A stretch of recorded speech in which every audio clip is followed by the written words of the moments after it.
Vocês já devem ter assistido um pouco da vida sobre Tales de Mileto. Depois de assistir sobre a vida de Tales de Mileto, que foi um importante filósofo, matemático, tá bom? Que vocês já devem ter sabendo já sobre a vida dele, eu quero mostrar esse esquema aqui para vocês. Esse esquema é o que nós vamos estudar nesse capítulo, tá?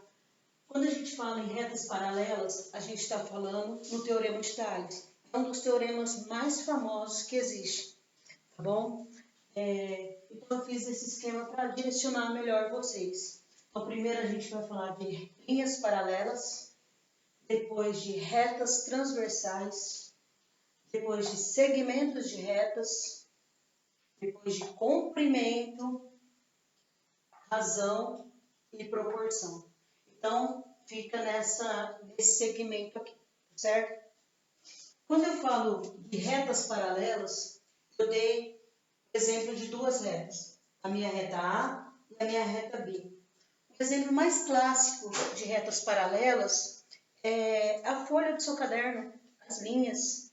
Você não vê nenhuma linha torta, tá? Então, quando as linhas elas têm a mesma distância uma da outra, sempre a mesma distância, quer dizer que elas são retas paralelas, tá certo? Então, como que eu represento essa reta paralela? Então, eu tenho a primeira linha, a segunda linha. Então, as retas paralelas, elas nunca se cruzam. E, além de tudo, elas são distintas, certo? Agora, o que acontece? Eu peço, quando vocês virem em algum livro, essa representação aqui, ó, tá? O que significa? Significa paralelo. Então, quer dizer que A é paralelo a B. Então, as linhas paralelas são essas. Elas nunca se cruzam.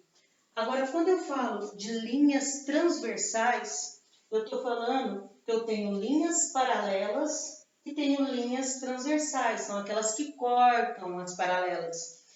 E aqui é importante vocês perceberem que quando a gente trabalha com o Teorema de Tales, a gente vai achar o comprimento do segmento.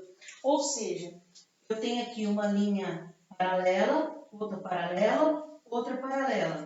Eu tenho uma transversal, outra transversal. Só que no caso, se eu quisesse achar esse segmento aqui, ó, de A, esse segmento aqui, ó, que eu chamei ele de A, ou o segmento B, eu posso achar através do Teorema de Tales.